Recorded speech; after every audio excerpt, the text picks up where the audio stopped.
Don't you just wish that mornings could be magic? Perfect mornings in your house. Today on the Happy Families podcast, a slice of advice on simplifying the getting the school routine back on track process. What are we supposed to do to make things smooth? Because school, it's just around the corner now. Welcome to the Happy Families podcast. Real parenting solutions every day on Australia's most downloaded parenting podcast. We are Justin and Kylie Coulson, parents of 6 kids. We've had to get this school routine going more than once. We could talk about so many different things, but there is only one tip on the top of my mind. It is a long list and the blogs are full of them. So if you were going to pick one thing, what would it be? The morning begins the night before. And you don't even see that in the blogs. That's a Happy Families special.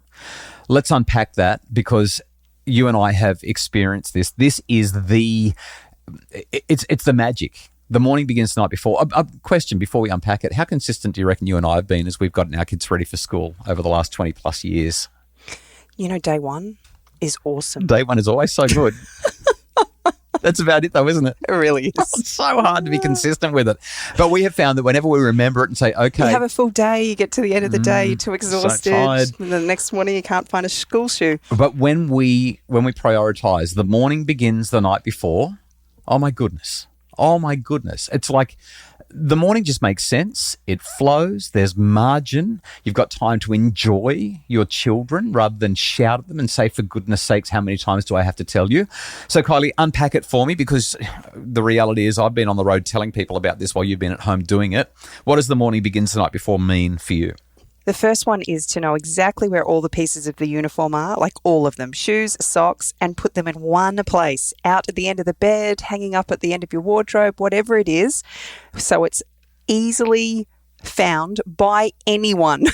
Yeah, because you send the kids in the room and say, put your uniform on, and they say, I can't find it. And it's like, it is literally hanging on the back of the door or hanging wherever it is that you've left it. School uniform, every single part of it. Get it ready. Pack your school bag the night before. If they've got library day the next day, make sure that's in there. If they've got homework they need to take back, make sure that's in there. So they're probably not first day things, but it'll become the routine within a week or so. So get on top of that. That's right. The next one is probably one of my favourites, and we did this for a reasonable amount of time while the kids were young, having a lunch menu. So this can be done 2 different ways. You could treat it like a dinner menu in that everybody has the same thing every day, but you've got a menu and the kids know that come Wednesday they're going to get their mac and cheese, or come Friday they get to have their burrito wrap that they love.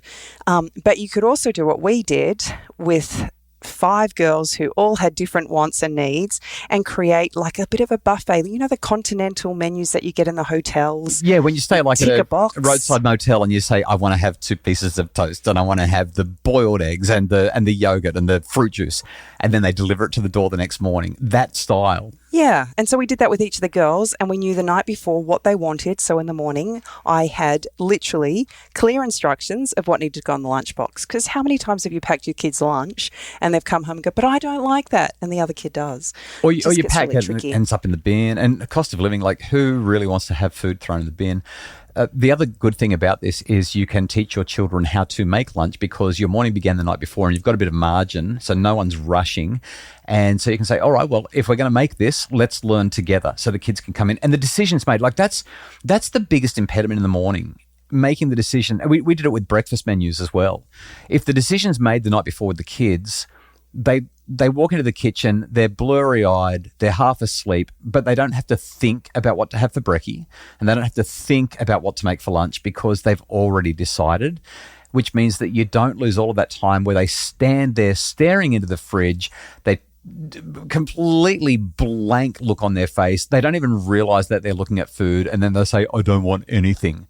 They've already decided the night before, so it smooths the morning so very much. As part of that process, having a fully stocked fridge and pantry is very helpful, but also doing cook-ups and actually doing things in bulk. You know, if you want to make some muffins or a particular slice that your kids enjoy, or even some mini quiches or something like that, they can be made in bulk, frozen, and just ready to pop into your lunchbox the next day without any preparation needed. Can't tell you how many times I've raced down to the shops at like 8 o'clock at night because I've looked at the menu that the kids ticked and went, oh no, we don't have that. They want that for breakfast and there's no eggs in the fridge or there's no bread. How are we going to do the sandwiches tomorrow because there's no bread? And race down to the shops. And by having the menu there, by having the decisions made the night before, it just makes it easier. You don't have a nasty surprise in the morning. Because no one wants to have to race down to the bakery or down to the supermarket at 7 o'clock the next morning when everyone's already starting to feel a little bit of stress and pressure. The margin that you had is gone.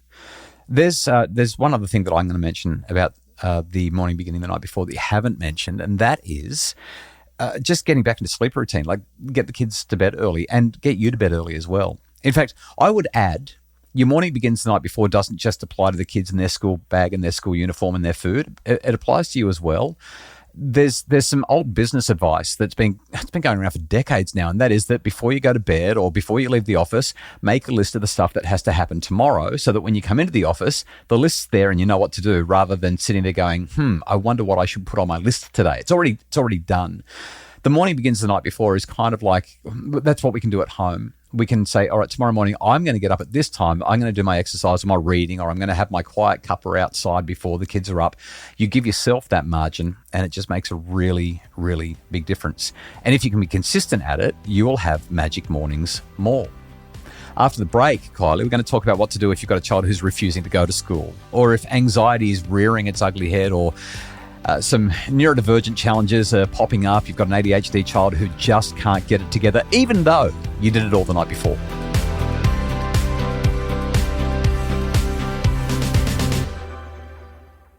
All right, so we've talked about this one critical slice of advice for making mornings magic, and that is that your morning begins the night before. Sometimes, though, no matter how hard you try, Kylie, it doesn't work.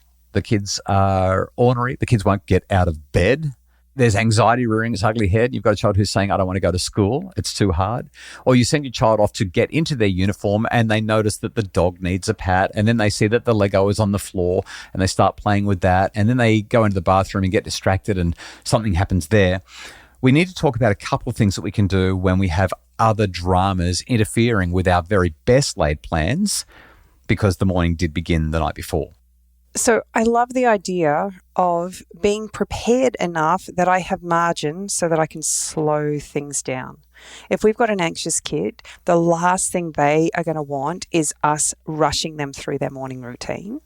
But also, one of the things that I used to do as a young kid, and I remember this so vividly, was going into the garden and picking a rose or a flower in bloom, and then putting alfoil around the base of it and taking it to school and giving it to my teacher.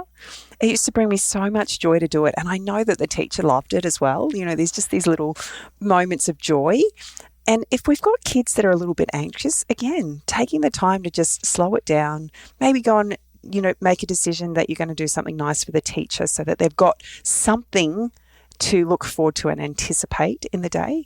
But maybe that doesn't work for you. Maybe you don't have any flowers in your garden. I don't know too many people with roses these days, but that sounds really nice. When you said that, I was thinking about the research that shows that hope, that is having something to look forward to, is a wonderful way to inoculate your kids against anxiety and depression. And so is service. And that's what I was going to say. Service increases the quality of your relationship with people. So if your kids have got some way that they can make a contribution to the lives of the people at school, they will look forward to being there because they know that they're needed and wanted, and they're making that difference. They're adding value to other people's lives. They feel so good about it. A handful of times over the years, I've also made little handouts for all of their classmates on their first day, so that again they had something that they could gift to their friends that just gave them some enjoyment and excitement to that first day. But if those things don't work for you, maybe it is just making an adventure out of going to school. Maybe you take a different route to school and get them to kind of pick whether you're going to go left or right. Maybe you stop off and have a hot chocolate together. Maybe it's just about finding a little pocket of time where you can connect without the agenda of we've got to get to school. Yeah, and you can also gamify it as well. I mean, things like one of my favorite movie series of all time, forgive me for sounding like I'm almost a boomer. It's Gen X, okay? I just want to be clear about that. But Mission Impossible. you could literally turn getting back into the routine into like a family spy mission, and every family member has a code name and they've got daily tasks. That's their mission objectives. And if you break the routine, it means you've been compromised, and you can share all your stories about the kids taking things way too seriously, like a 6-year-old who's got to roll under the bed so they can maintain cover while they're getting dressed for school, because if they get caught, they get compromised, it's too late for them. So you can have that kind of fun as well. Overall, what we're, I guess, really moving towards is this concept that Barbara Fredrickson from Columbia University called the broaden and build theory of positive emotions. She says that when you feel bad, you get really narrow thinking. It's like that high emotions, low intelligence thing I'm always talking about. High your emotions, low your intelligence. But when you're feeling really good, you're able to access all those other parts of your brain. You're able to think clearly, work things out. You accrue resources, cognitive, psychological, emotional, social resources. You just do better because you're feeling well. And that happens most when your relationships are good. I've often said to a child, love is spelled T-I-M-E, but if T-I-M-E is how you spell love, what does hurry up spell to a child? Your morning begins the night before. This is the take-home message. And what it's really saying is we're slowing it down, going to create the T-I-M-E so that you can feel the L-O-V-E. That is our slice of advice today on the Happy Families podcast. Your morning begins the night before. It's great back to school advice, but it's also useful every single day of the year while ever the kids have got anything to do the next day. Your morning begins the night before. We hope that's been helpful. The Happy Families podcast is produced by Justin Ruland from Bridge Media. Hey, we would just so appreciate it so much. Can you jump online wherever you listen to the podcast and leave us a 5-star rating and review? When you do that, it makes it easier for other people to get great advice like this and make their families happier. And who doesn't want that? If you'd like more information and resources to make your family happier, you can visit us and find them all at happyfamilies.com.au.